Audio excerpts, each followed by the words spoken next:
এভাবে চলন্ত গাড়িতে কেউ করে নাকি এসব? আমার পিঠ ব্যথা করছে।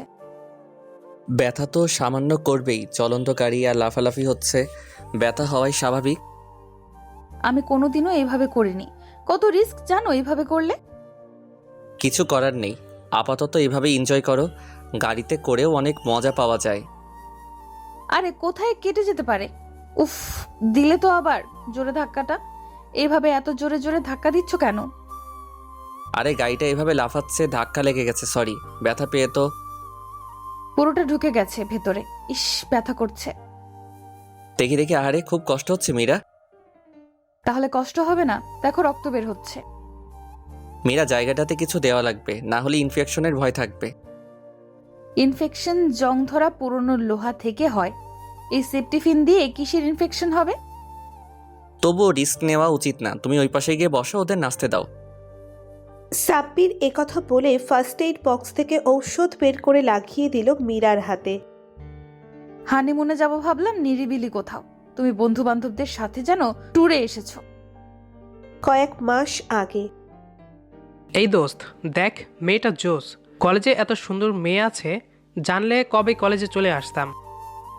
তন্ময়, তোর মাথায় কি কোনোদিনও জ্ঞান বুদ্ধি হবে না? জ্ঞান বুদ্ধি না হবে না মানে? আমাকে গাধা বলছিস তুই?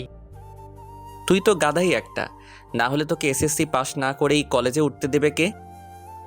আরে ইমোশনাল হয়ে কত কিছুই বলে মানুষ, এগুলো মাইন্ডে নেওয়া লাগে?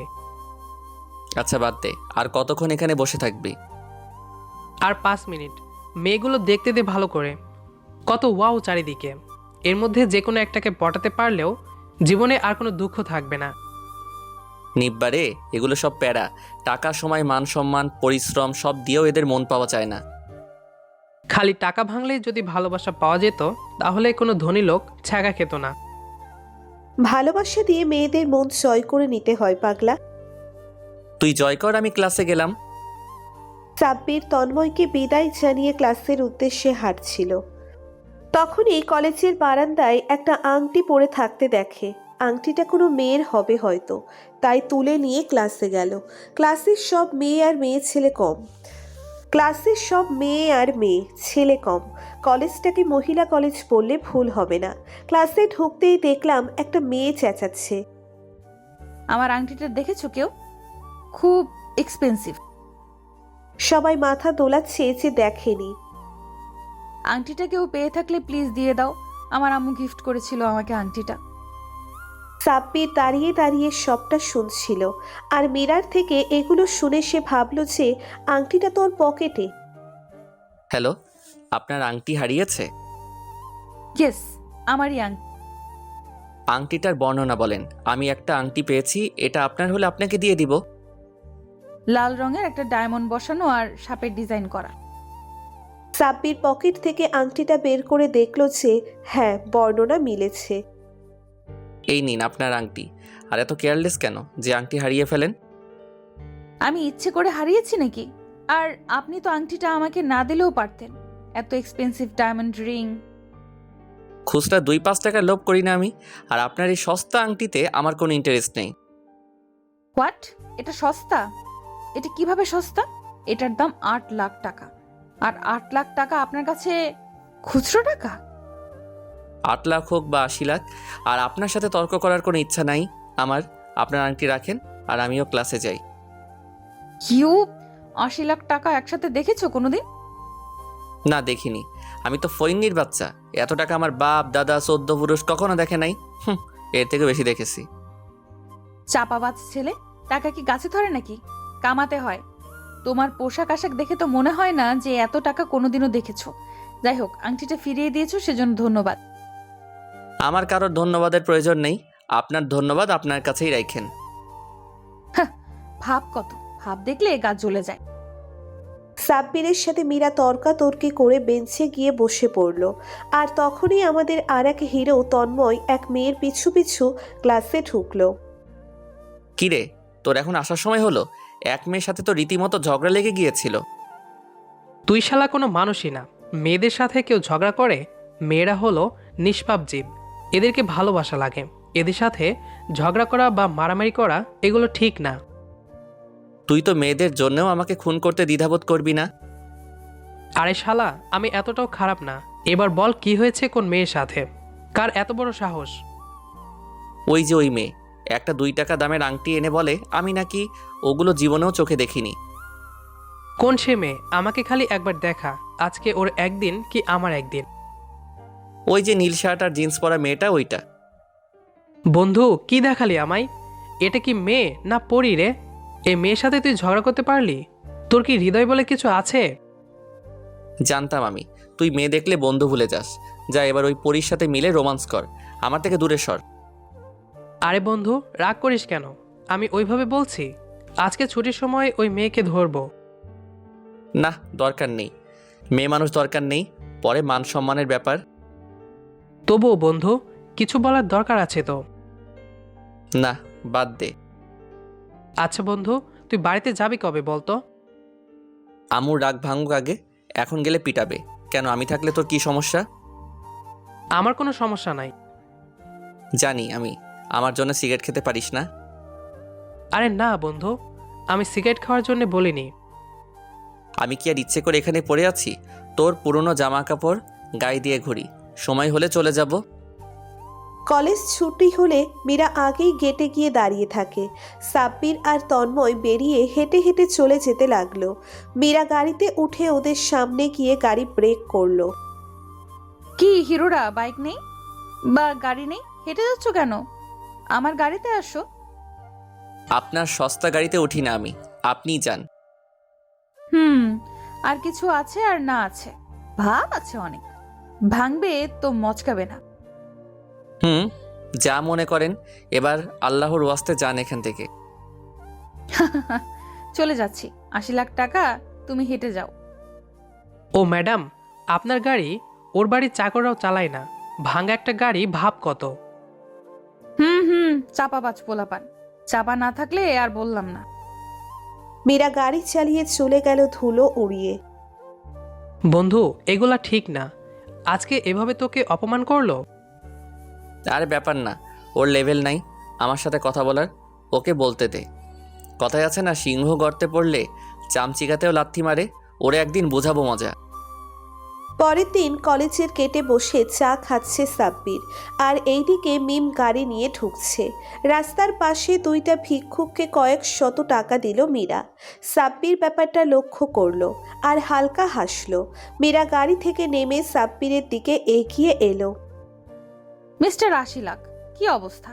চা খাওয়ার টাকা আছে না নেই? কি 80 লাখ 80 লাখ করেন সারাদিন, আর চা খাওয়ার মতো টাকা পকেটে আছে? আজকে আমাদের বাসায় পার্টি আছে, তোমাদের দাওয়াত রইল। আমি আসতে পারবো না। কেন, কি সমস্যা? আসতে পারবে না কেন? এখন সময় খারাপ, সময় ভালো হলে আসবো। সময় খারাপ আর ভালো মানে? বুঝবেন না আপনি, সময় হলে বুঝবেন। আপনি এমনিতেই অনেক ভালো, বাট প্রচুর পরিমাণে চাপা মারেন, এগুলো ঠিক না। আমি কিভাবে ভালো? না, এই যে এত কিছু বলেই রিয়েক্ট করেন না, তাই। রিয়েক্ট করি না মানে এই না যে রিয়েক্ট করতে পারি না, বাট জায়গা বুঝে রিয়েক্ট করতে হয়। আমার সাথে ফ্রেন্ডশিপ করবেন? আমি ফ্রেন্ডশিপ করলে আপনার মান সম্মান কমে যাবে। এ কথা বললেন কেন? মানলাম আপনি চাপাবাজ, বাট এটা ঠিক না। এই আপনার সাথে কি চাপাবাজি করেছি? মাথা গরম করবেন না, যান এখান থেকে। এই শালা থাম, এত খেপিস কেন? ও কি এমন বলেছে? চাপাবাজি করবে আর বললে দোষ? আমার মতো ফ্রেন্ড বানাতে চেয়েছি, এটাই তোমাদের ভাগ্য। এই তন্ময়, ওর এখান থেকে যেতে বল, মাথা প্রচন্ড পরিমাণে গরম হচ্ছে। আপনি এখন যান এখান থেকে। ওর মাথা গরম, কখন কি বলে ফেলবে নিজেও জানে না। এমনিতেই টেনশনে আছে। রাতে কি খাবে সেটা টেনশন? এবার কিন্তু আপনি বাড়াবাড়ি করছেন। আপনি কি জানেন ওর সম্বন্ধে? কেন, ওকে কোন মন্ত্রী মিনিস্টারের ছেলে? সেটা সময় আসলেই বুঝতে পারবেন। হুম, আর হাসিও না ভাই, পেট ব্যথা করতেছে। এই সাব্বির, সরি, অনেক হেসে ফেলেছি। এই হাসিটা কতক্ষণ থাকে সেটাই দেখা যাবে। এটা বলে সাব্বির উঠে চলে গেল। এইদিকে মীরা এখনো হাসাহাসি করছে। দুপুর পেরিয়ে বিকাল হয়ে সাব্বির এখনো কলেজের মাঠেই বসে। জীবনে এভাবে কেউ অপমান করতে পারেনি। আরে চল না ভাই, বাসায় চল, আম্মু টেনশন করছে। ওর ফুল ফ্যামিলির টোটাল প্রপার্টি কত টাকা? এই কথা জিজ্ঞেস করলি যে হঠাৎ? বল, অনুমান করে কত হতে পারে? 500 কোটি টাকার মতো হবে। কিন্তু এ কথা জিজ্ঞেস করলি কেন? কি করবি তুই? কিছু না, চল বাসায়। তন্ময় অটো ডাক দিতে গেলে সাব্বির তন্ময়কে বারণ করলো আর কাকে যেন ফোন করলো। কি রে, আমাকে মনে পড়লো অবশেষে। বাদর, তুই জানোস আমার কত টেনশন হচ্ছিল। সরি আম্মু, আমার এতটা রাগ করা ঠিক হয়নি। বাসায় আয়, তোর আব্বু চিন্তায় অসুস্থ হয়ে যাবে। তুই তো জানিসই তুই ছাড়া আমাদের কেউ নেই। আমি বাসায় কালকে আসবো, এখন একটা হেল্প করো। বল কি লাগবে। আমার অ্যাকাউন্টটা অ্যাক্টিভ করো, আর আমার বার্থডের দিন যে আব্বু যে গাড়িটা গিফট করেছিল সেটা ড্রাইভার দিয়ে রয়্যাল সায়েন্স কলেজের সামনে পাঠিয়ে দাও। আমি এখানেই আছি। আচ্ছা, আমি পাঠাচ্ছি, তুই কিন্তু কালকে বাসায় আসবি। আম্মু, হ্যাঁ বল। আমি যদি 400-500 কোটি টাকা দিয়ে কিছু করি, কোনো সমস্যা? তোর যা মনে চায় কর, আমি জানি আমার ছেলে বাজে কোনো কাজ করবে না। আরও লাগলে বলিস, আমি আমার অ্যাকাউন্টের পাসওয়ার্ড পাঠাচ্ছি। লাগলে বলবো, এখন কাজ আছে, পরে কথা বলি। লাভ ইউ আম্মু। দেখ সাব্বির, উল্টাপাল্টা কিছু করিস না।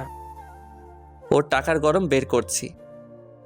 কিছুক্ষণের ভেতরেই কলেজ গেটে একটা গাড়ি আসলো।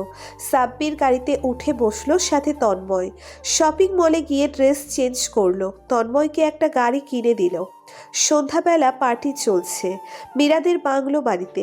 হিপ হিপ গান চলছে। তখনই বাড়ির ভেতরে একটা লাল রঙের ফেরারি গাড়ি প্রবেশ করলো, পেছনে আর একটা কালো রঙের মার্সিডিজ। সবাই অবাক হয়ে তাকিয়ে আছে। সাব্বির গাড়ি থেকে নামলো, দুইজন বডিগার্ড এগিয়ে এলো। একজন বয়স্ক মতো লোক বাড়ির ভেতর থেকে দৌড়ে বের হলো। মীরা অবাক হয়ে তাকিয়ে আছে, কারণ লোকটা মীরার বাবা। মীরা সাব্বিরকে দেখে চিনতে পারছে না, ওর মাথায় যেন আকাশ ভেঙে পড়েছে। স্যার, আপনি এখানে? আমাকে বললেই পারতেন, আপনার কষ্ট করে আসতে হতো না। বাবা, এগুলো কি? তুমি ওকে স্যার বলছো কেন? ও তো আমার সাথে কলেজে পড়ে। চুপ থাক তুই। তুই জানিস উনি কে? বিশ্বের টপ বিজনেসম্যানদের একজন, সিরাজ স্যারের একমাত্র ছেলে আর আমাদের কোম্পানির 45% শেয়ার হোল্ডার। থাক, বাদ দিন। যাকে তাকে আমার সম্পর্কে বলে লাভ নেই। বাবা, এগুলো তুই আর কোনো কথা বলিস না। স্যার, আপনি আমার সাথে চলেন। তুই শেয়ার কিনলি কখন? শপিং মলে বসেই। তুই পারিসও বটে। কত টাকার শেয়ার? 250 কোটি। সস্তায় কাজ হয়ে গেছে। সাব্বির ভেতরে বসে আছে ভিআইপি ভাবে, আর এইদিকে মীরা দূর থেকে লুকিয়ে তাকিয়ে আছে। মীরার এখনো বিশ্বাস হচ্ছে না। মীরার বাবা সাব্বিরের পাশে বসে সাব্বিরের সাথে কথা বলছে, আর মীরার দিকে তাকিয়ে হাসছে। কিছুক্ষণ বাদে মীরার বাবা কাকে যেন ভিডিও কলে এনে মীরার সামনে ফোন দিল। ওনাকে সালাম দে, সাব্বিরের আম্মু। উনি তোর সাথে কথা বলবে। কিন্তু বাবা। যা বললাম তাই কর। আসসালামু আলাইকুম। বাহ, দেখতে তো ভারী মিষ্টি। সাব্বিরের পছন্দ আছে বলতে হবে। ম্যাম, আমার মেয়ে তেমন গুছিয়ে কথা বলতে পারে না, আপনি মনে কিছু নিয়েন না। আরে না, বাচ্চা মানুষ। আচ্ছা, আপনি বিয়ের ব্যবস্থা করেন, আমরা পরে সবটা দেখে নিব। আপাতত যা করা লাগে করেন। সাব্বিরের আম্মু ফোন কেটে দিল, আর এইদিকে মীরার সাথে সাব্বিরের বিয়ে হয়ে গেল। বাবা, বুঝলাম না কিছু। সবটা আমার মাথার উপর দিয়ে যাচ্ছে। তুই একটা ছাগল। তুই ওকে কি বলেছিস? ও প্রচুর রেগে আছে, কিন্তু মনে মনে তোকে পছন্দ করে, তাই কোম্পানি নষ্ট না করে কোম্পানির মালিকানা কিনে নিয়েছে। ওরা চাইলে আমাদের রাতারাতি পথে বসিয়ে দিতে পারতো। ওদের যা সম্পদ আছে তাতে আমাদের 100 বার কিনে বিক্রি করতে পারবে। বর্তমানে এই চলো না, গাড়ি নিয়ে অন্য কোথাও যাই। আমার কাছে টাকা নাই, পরে হোটেলের মালিক আমাকে বেঁধে রাখবে। তোমার কাছে টাকা নাই? মজা করো না, আমাকে খোটা দিচ্ছ। আরে না, আমার কার্ড আনতে ভুলে গেছি, আর ফোনে চার্জ নেই। আমার কার্ড আছে তো। চলো তাহলে আজকে রাতটা বরফের ভেতরে প্রথমে বাচ্চা প্রকল্পের কাজ শুরু করি। খালি ওইটাই পারো, আর কিছু পারো না। সাব্বির মীরার হাতে কামড়ে দিল। আমি অনেক কিছুই পারি, আজকে দেখাবো তোমায়।